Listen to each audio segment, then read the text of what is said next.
This morning I wake up, and just like every other morning, there's a surprise every minute. It's even colder than it was yesterday. There's no chance it's going up above freezing, so we got to pick some indoor jobs to work on. And if you're in some nice warm weather climate where you sit out in your garage and drink pina coladas, not happening here. But the good news is, after today I'll be able to bring Steve's parts into the house because we're going to convert Legoland back to a motorcycle shop. But in the meantime, we're just dried out here for a couple extra days. Didn't do any harm whatsoever. That paint looks beautiful.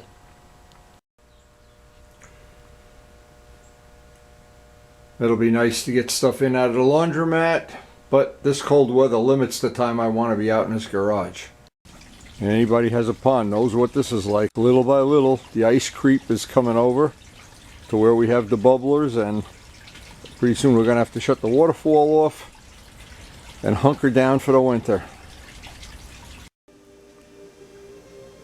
So I'm not sure today if Steve is going to be able to come over, but this would be a good day to just wet sand that old part out and get ready for a much warmer day. But now I just had to check with my boss, the lovely Karen Artnowski, and she has advised me today is going to be about half of the session I normally have because we have some family stuff happening. And also, Luciano's going to stop by, give me an update on his cafe racer. So I thought I'd mention another thing. I worked on this a whole day yesterday, and it's a soft pad. It's a 4x8 sheet that was $16 from Amazing Savings right here locally. I think it's a good investment, and I will get more. And boy, everybody knows to do quality work, there's no substitute for some high-octane coffee to get started. So I'm thinking, what would be the most productive thing to do here? I'm really only going to have about 2 hours today, not 4. So what I'm going to do, these big parts are going to take a lot more than 2 hours. I guess what I could do, and I'm trying to share my chain of thought here, I could do the seat. The seat is ready for the final 2500 sanding and buffing, and I probably can do that conveniently in 2 hours. So to get started here, MIRKA, and I don't think this is critical either, 2500. I have used 2000 with pretty much the same results. And I had some 3000 at one time that worked great, but I don't have anymore, so that makes that an easy decision. So the first thing worth mentioning here, we have the really nice finish, which all the clear is on here now. You cannot feel these stripes at all. If you close your eyes over the decals, everything here.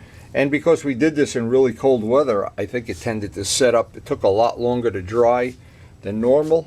But I'm really happy with the way that came out. But the point is, when you buff it, it even comes out better. Now, the one thing I found that's totally unproductive is to try to buff. And I know they tell you right on the can you can buff it in a certain amount of hours and one day or whatever. But I have found, because of my unique shop conditions of being cold, damp most of the time, and having this stuff sit out in the garage for 24 hours or longer, it's always better to leave it up by the heating vent 2 or 3 days, which we already have. So I'm thinking this is going to sand out relatively easily. Now, of course, our soft sanding block, and I wanted to show this, it's really a nail file you can buy. This one's getting pretty shot. I got to get some more. Use the other end. It's soft. It has some grit on it, so what it tends to do when you tear off a piece of sandpaper, it holds it. It relaxes your hand a little bit, so you use a lot less effort than if you're just squeezing sandpaper. It's that squeezing thing that seems to use up a lot of energy. But this 2500, maybe I should turn it right side up, this sands beautifully. Some warm soapy water, a couple of drops of Dawn in the water. This should go relatively quickly. Now we can test out that new compound we have. So the first thing I want to do is just the smallest little test. I want to take an area, and since I'm not in a position where I'm worried about the stripes and trying to go, I'm just trying to get the part flat. It's supposedly, and I don't know, I'm just passing information on that professional people have told me, when you go into this step, you should try to do blocks, 90 degrees. I tried that a couple of times. Didn't seem to really make a lot of difference, but then maybe it does if you're doing the hood of a car or something. In my case, it just pays to get this blocked out flat. Now that new polish that we bought, and that stuff, that everything I've bought from FZR has proven to be really high quality stuff. But of course you have Meguiar's and you have several other brands. You can buy any number of high quality polishes and compounds, and the problem is Glenn had some really good stuff at one time, and I'm not sure what, I don't even remember what the brand was, but the point I'm trying to make is they all seem to work pretty good. But you have to start, I guess, to really get that ultimate shine, that ultimate finish, it's got to start with something flat. Flat is what I'm looking for. Flat and dull. Well, I only want to do one of these in real time so you can see roughly where that's going. Constantly drying it up so you can see if you've missed any spots. So now if you candle it, you can see, and it did it in real time. You saw how long it took to do that. And now the way I do it, and the way, we're not painting a car or a truck or something. So I would take this section, divide it up into reasonably, I don't know, maybe that's 10 inches by 10 inches, 6 by 6, whatever's convenient. This, doing it in segments like that, I like a lot better than when you just start trying to do the whole thing and it just seems like it gets overwhelming. This, doing one section at a time, I found is a way that allows me to do pretty good quality work. And I always, this step, because in a couple hours I'm going to see this part all buffed out, I'm really excited. Here's one of those little nubs. Let's see if we can see that here too. So the point is, there, whenever you see one at this point, that's what that little tool is handy for, and it really does work well. I would say anybody doing this kind of a part with a lot of angles and edges, this is one of the tools worth watching the videos and watching me slogger along here in the Yukon to try to make these parts as nice as I can. And I don't want to leave any of those little imperfections, because when I do the buffing with the 4CR, I want that to just be glass. Now, about half done with this part, and I thought one of the things that a lot of people don't understand, if you're a painter and you're doing very high quality painting like this, you always want to work on the fluorescent lights. Now I'm just going to pan around the shop here. I have almost all fluorescent lights.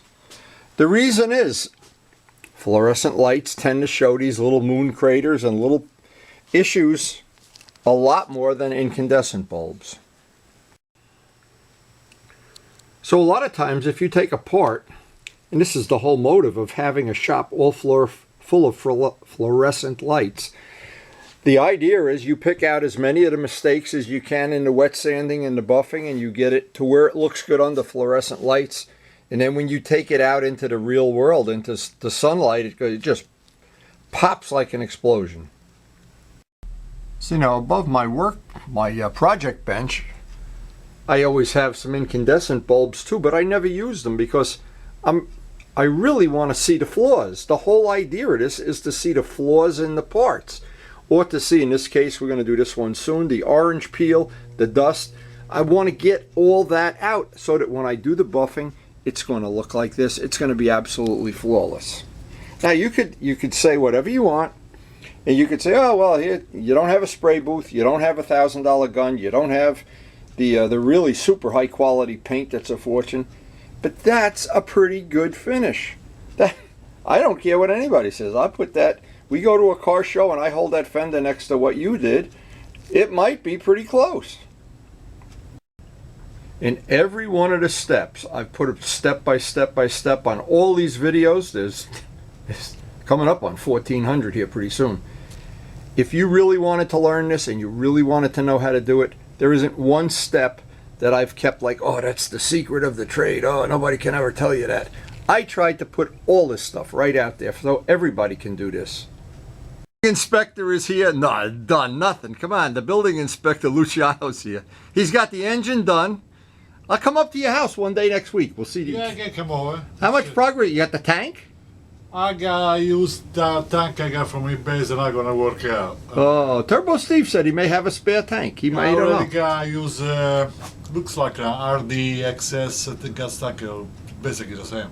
Oh yeah. So I got one dent-free, rust-free, and just waiting for the. He's sending it to you?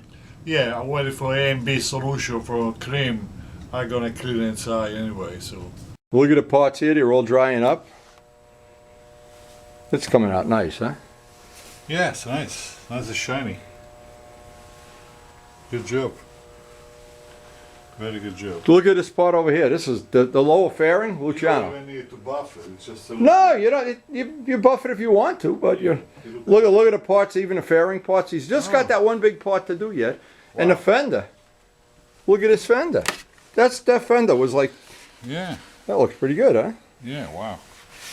You can see yourself. Yeah. Sometimes that's not any good. Maybe I want to look in there and see somebody 18 years old. Oh, that's what I look like. Who's that old guy with gray hair? Oh my God, hey, it's Leslie Nielsen. Yeah, I like that one. This came out nice. Now I looked at this. Let me see if you like this idea. I got a spare one of these for the track bike. Yeah. I thought that would look cool on the RD. Right? You think that'd look cool on the RD? I'll put it fits right on. It fits. I could make two. You try? Perfect. Yeah. It's the spare part that goes on this bike. That would buy one on eBay for $20 probably. No, but would be cool for next year. Use that one. Oh, Steve's not going to live forever. Okay, so that part on there. Now that I got that little fairing. Look. The little fairing I'm not using because it doesn't fit. Okay. That little fairing on the handlebars and that piece on the lower and a GS tank and a cafe seat. What do you think of that? Oh, yeah. You're a style leader. Ferrari hired you and me both. You can do that. Absolutely. I think that'd be cool for next year. I got to start getting a project. Just try. Okay, what are you going to do with the headlight? You're gonna use it as I'll make the same headlights that are on this bike, though, in the fairing. Well, I try to fit around, see if much. It fits perfect. I could cut it to fit. Oh, okay. Next year, I think I'm going to make, but I'm going to keep all the parts so I could go back to this. Like a fair, is it? See, this is what I took this bike and made the West Cooley bike out of that bike. So you just switch the bodywork and it's a new bike. You don't have to register two bikes. Yeah. Now it could be this bike. And it could be a cafe bike, and you put it right back to this the next year. Yeah. And then guys like Pokey think you bought a new bike. You'll do it. Absolutely. I'll bet Ray will like the idea. You may like the seat I got for the 400. It's a very nice. Oh, let me see it. You don't have it, though. You didn't bring it. No, with me. Ah! So it's really something I've been thinking about. And just to give you an example of something, this project, this time last year, I had envisioned this project and I started doing sketches and getting the ideas in my mind. And I've already been thinking about doing the RD in the future and turning it into a total cafe racer. But unique in the way that I would always be able to just put it back to being the way it was. So in essence, I'd have two bikes, never have to re-register them, never have to repolish a motor or whatever. And it's historically registered forever, so never even have to pay for a registration. So that's not officially, but something I have thought about for next year, unless I just buy another bike. And we'll see how it goes. In the meantime, I know that's fun to think about. We're closing in on having this ready to buff. As soon as I get out all the imperfections, then it's always good to see Luciano, of course. We always have some great memories. And I still have those videos. I just haven't had time to edit them down. They're very lengthy, so it's all coming. Hopefully in my lifetime. Now this is the product that we're going to use for buffing. And of course we're going to use a brand new pad. These pads are so cheap, it's crazy to try to use up one, because what happens when they get dried up? Yeah, if you were buffing out a car or something, that'd be fine. But on a job like this, I don't want even a single scratch. I don't need. And I have gone over this part over and over and over to get every flaw I possibly could out of it. I've really paid the extra time to do this. Now, needless to say, if I was buffing out my Toyota or something, I would keep using this, but I really don't think it's a good investment, and I know you can wash these. I don't even wash them, I just throw them away. The reason is, of course, our good old friends at Harbor Freight. And I think the last time I bought these, they were $4, $5 with a coupon. You get two for the price of one here. It's always to my advantage because I don't want any scratches. What you're really doing when you're buffing out paint is scratch management. Starting with, you know, whatever grit you start with and ending up with whatever you, in this case, 2500. So I don't want to have any scratches on there that I don't, anything I can avoid will make the job easier. This, we just did a little test on this. I'm going to shake it up anyway, even though in German it probably says wiggle woggle zoogle doggle. I know anything chemical tends to separate, and I'm ready to see how this paint's going to buff up. Now, I've heard so many different theories about putting this material on. That's a brand new pad, of course. I wanted to show this in real time, not in, I've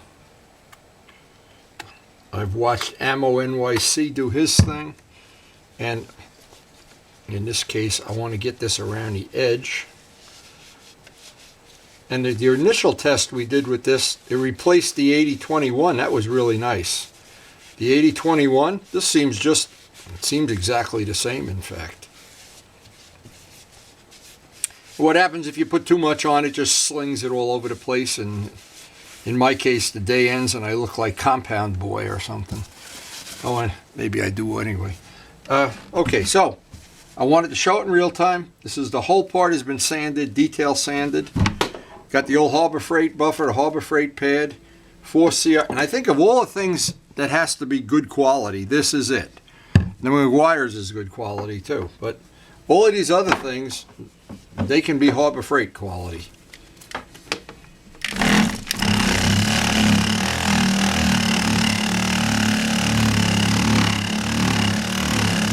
And when you see it in real time, it's a lot more believable than if you see it in fast forward, or they just do a camera cut and all of a sudden the car is buffed out. You know, oh, wait a minute.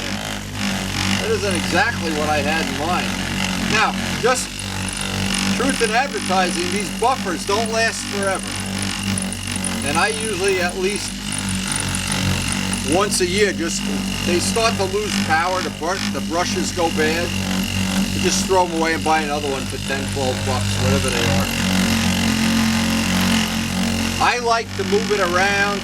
Some people hold it. I've heard that one of the theories is, and I guess it's not a theory, when you're buffing out a car, you want to generate some heat with these big giant buffers with a wool pad. Well, on a motorcycle, I don't know. The only thing I can share with my friends and subscribers is what I know firsthand. And what I know firsthand, this seems to work pretty well. Reasonably well, anyway. So I wanted to show it without a camera cut, without belaboring the issue any.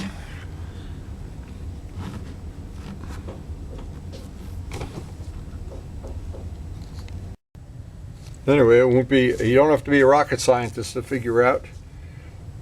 Holding the part sometimes is the biggest challenge of all, but once you get to that level, and this product, this seems to be, I think, just as good as the 80-21. I ought to just admit that right now. That's really working great for us. So I've got about another hour. It'll take me an hour to buff that part out, and we're going to be done for the day because this has been a short day, but we've been really busy.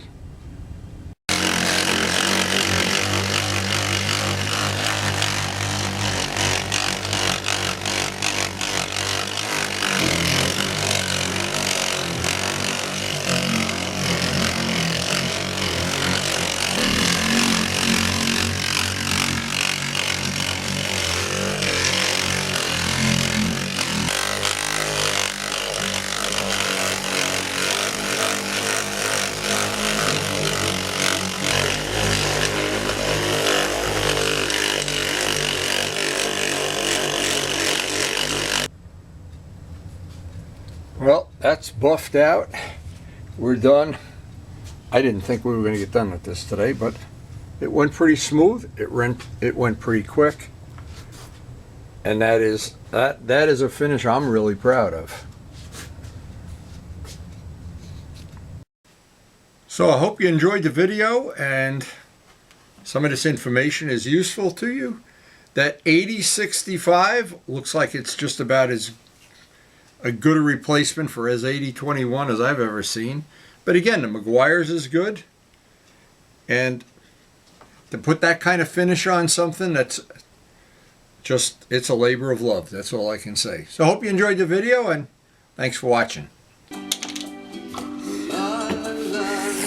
Nice. Ah, I've been shot. Help, help, help. I've been shot. Help me, help me, help me. Help me, help me. Please, I've been Legoized.